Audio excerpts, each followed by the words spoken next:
ازيك يا نورة؟ أنا كويسة. ها؟ أنا مروان. أنا أول مرة أشوفك في المدرسة. وآخر مرة، دي رابع مدرسة نقلها. إيه ده ليه؟ مش باين عليا السبب؟ شكلي مش غريب مثلا؟ الموضوع ابتدى ببقعة صغيرة قوي تحت عيني لحد ما وسعت وغطت وشي كله. وقتها ما كانش عندي مشكلة، مش فارق معايا. كانوا أهلي مفهميني إن ده مرض واسمه بهاق. المرض ده ما ضايقنيش، بس انتوا اللي ضايقتوني. آه... أم، انتي عارفة إني بحب الفسحة قوي؟ بحس إن الفصل كله بتاعي، محدش هيضايقني بنظرة أو بكلمة. أكيد يعني مفيش كرسي هيجي يقولي ما تقعدش عليا عشان هتعديني. ها، وانتي بقى مش عايزة تقولي أي تعليق من التعليقات اللي بسمعها كل يوم من ناس أعرفها أو حتى معرفهاش؟ مش عايزة تقترحي عليا مثلا اسم دكتور، أو اسم وصفة جديدة أدهن نفسي بيها، أو تديني مرهم أقعد بيه تحت الشمس بالساعات لحد ما تحرقني؟ هو أنت بعتلي رسالة ليه؟ عشان أتأكد إنك حقيقية، عشان ما كنتش مصدق أما شفت اللايف إن لسه في حد ممكن يساعد حد من قلبه ومن غير أي مصلحة. يعني أنت مش عايزني أساعدك؟ تساعديني؟ أول ما جيت المدرسة دي خدوني المرسم عشان يعرفوني على الطلبة اللي هدخل مسابقة الرسم معاهم. عارفة وقتها اتقال لي إيه؟ هو ايه اللي على وشه ده؟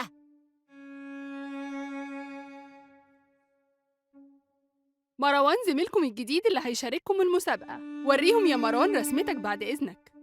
آه... الله، هو مشخبط على وشه بالمرة ولا ايه؟ طب ده هيقعد معانا إزاي ده؟ مش هيتعب؟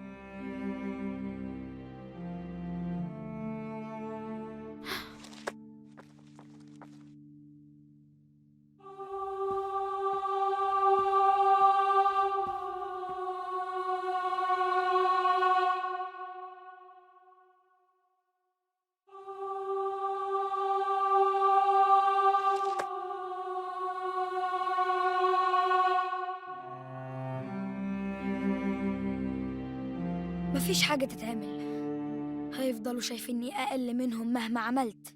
لا لا لا، أكيد في حلول. أنا مش قادر أسمع حلول، أنا كنت عايز بس أتأكد إنك حقيقية. بس الحلول كتير، مش بس الطبية، كمان أنا المرض مش بيوجعني وشكلي مش مضايقني، هي الناس اللي متضايقة مني، مش أنا اللي متضايق منهم. بصي، أنا مش عايزة أتعامل مع حد تاني، تمام؟ أنا ماشي.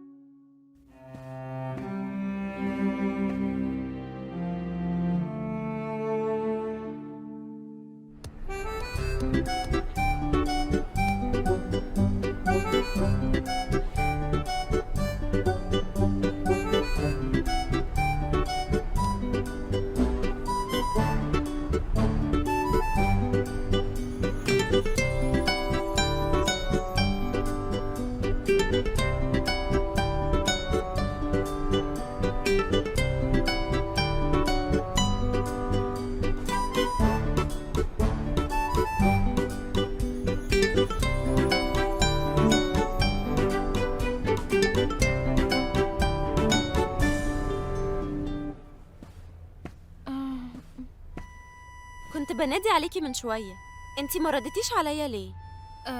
أنا آسفة، ما خدتش بالي. انتي من ساعة لايف امبارح وانتي متغيرة. متغيرة؟ إزاي؟ بقيتي تنكة يا نورة. أنا؟ أنت يا جميلة اللي بتقولي كده؟ وكل ده من فيديو واحد. أمال قدام هتعملي فينا ايه؟ إيه ده؟ إيه اللي خلاكي شايفاني كده؟ تصرفاتك، حتى دلوقتي ما جيتيش تقعدي معايا لولا ان انا اللي جيتلك.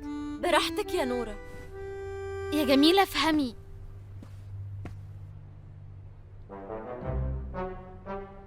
نور، هي السندوتشات دي بتقول ايه؟ طب وما اشتريتش من الكانتين ليه؟ ها؟ حرموك من المصروف. لا، بحوش عشان لو عطلت في الموضوع اللي كلمتك عليه. هو انت الفلوس اللي انت عايزها دي هتجيب بيها ايه بالظبط؟ كاميرا وسبوتات إضاءة. طيب حلوة قوي، هاتلي سندوتش بطاطس وبعد المدرسة هقابلك عند النادي أخلص لك القصة دي كلها.